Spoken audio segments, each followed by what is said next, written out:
थक गए होंगे भैया, तनिक यहीं विश्राम कर लीजिए। मैं नहीं लक्ष्मण, जब एक नेत्र रो रही हो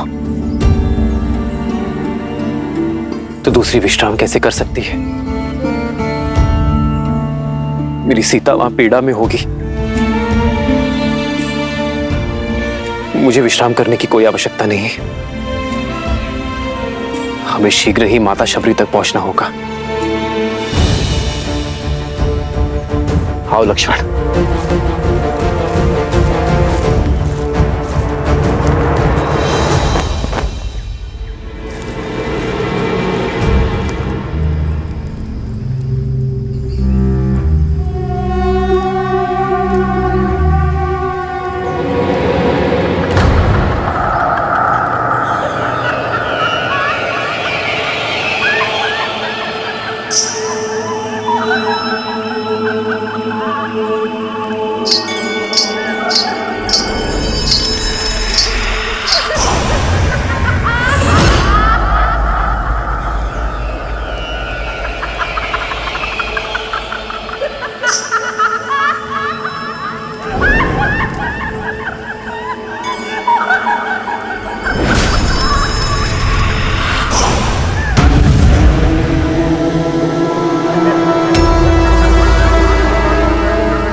मौन क्यों हो विभीषण? आज मेरे किस निर्णय ने धर्म का वध कैसे किया, बताओगे नहीं? भैया, सत्य कहूं तो आपका एक कर्म भी अधर्म है और कर्म का कारण भी।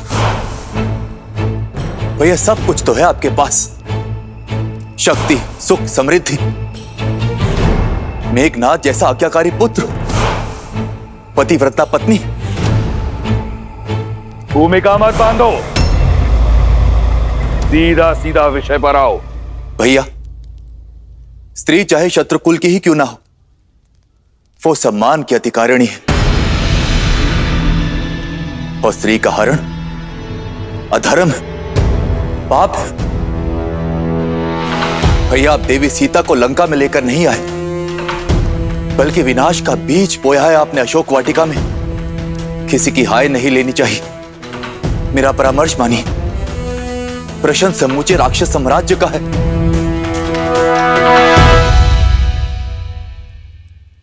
श्री राम को उनकी सीता लौटा दीजिए भैया।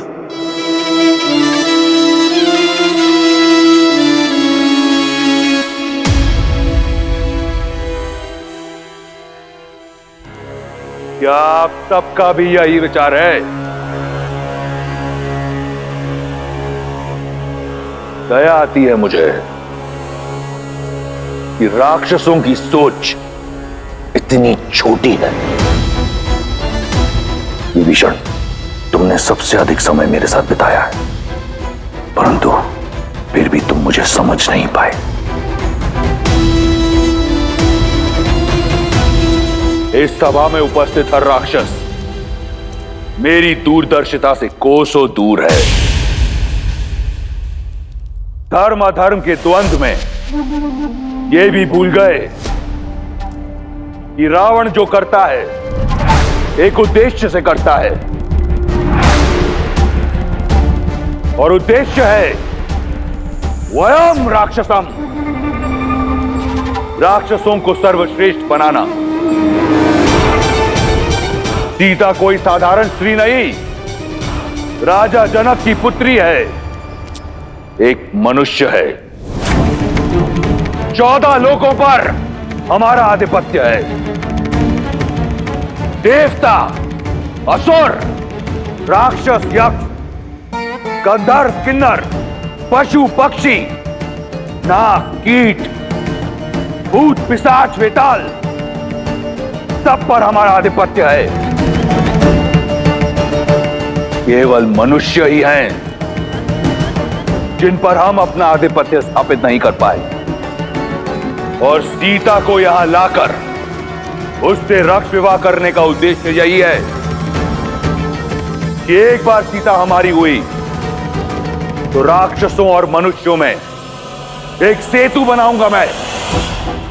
एक ओर शूर्पणखा का प्रतिशोध पूरा होगा और दूसरी ओर मनुष्यों पर मैं अपना आधिपत्य स्थापित करूंगा बिना कोई रक्त बहाए।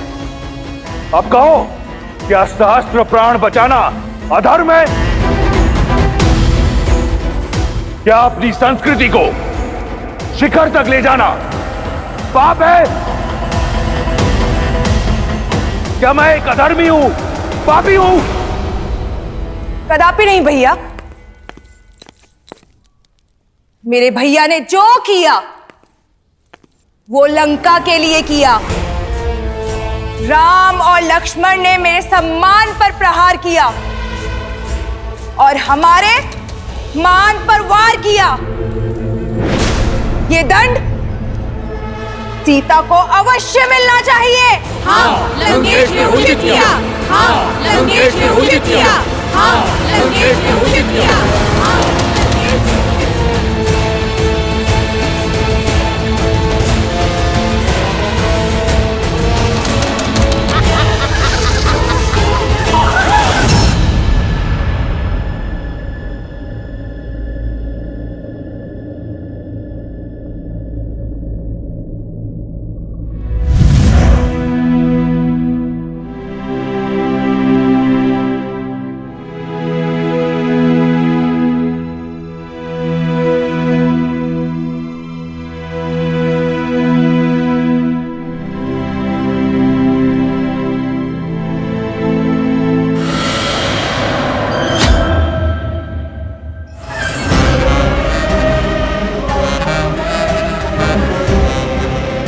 डरो मत,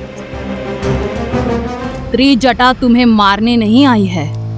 मैं तो सिर्फ ये देखने आई थी कि विधाता ने तुम्हें कैसे गढ़ा है।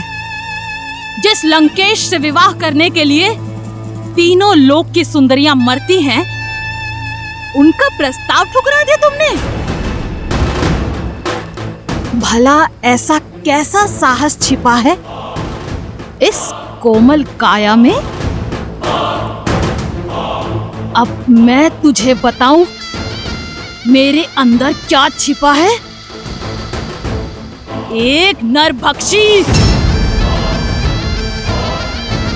प्रार्थना करना कि लंकेश्वर तुम्हें स्वीकार कर ले, अन्यथा मैं तुम्हें अपना आहार बनाऊंगी।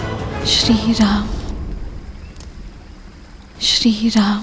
जिसका मंदिर अगर उसी देवता को पुकारा जाए तो इच्छा पूर्ण होती है मूर्ख। लंका का देव केवल दशानन है। अब तुम्हें केवल वही बचा सकते हैं।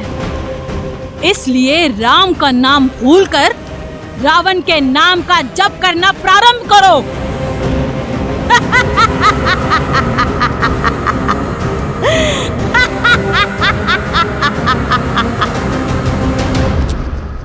अगली बार मेरे धर्म पर प्रश्न उठाने से पूर्व जान लेना कि मेरा उद्देश्य क्या है, अन्यथा मैं भूल जाऊंगा कि तुम मेरे भाई हो।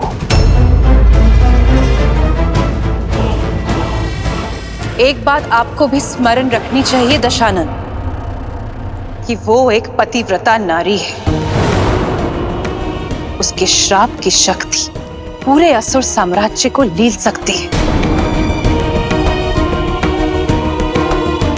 उस पर वो उस जाति से है जिससे आपको अभेदान नहीं है।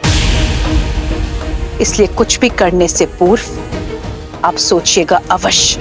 सोच भी रहा हूं और देख भी रहा हूं कि पराई स्त्री की बहुत चिंता है तुम्हें। क्या मेरी बहन एक स्त्री नहीं? जब उसका अपमान राम ने किया तब उसने क्यों नहीं सोचा कि वो भी लील सकता है? क्यों नहीं कोसा तुमने उस राम और लक्ष्मण को जब उन दोनों ने मेरी बहन के अंग भंग किए? मेरे अजय भाई खर और दूषण और मेरे इतने सारे रिश्तेदारों का संहार किया। क्यों मौन थी तुम? उस राम ने रावण की बहन पर नहीं, राक्षसों की आन पर प्रहार किया है और उसका दंड उन्हें भोगना होगा। यह घटना संपूर्ण संसार के लिए एक सीख होगी कि रावण के अभिमान और लंका के मान पर यदि प्रहार हुआ तो उसका प्रतिशोध होगा।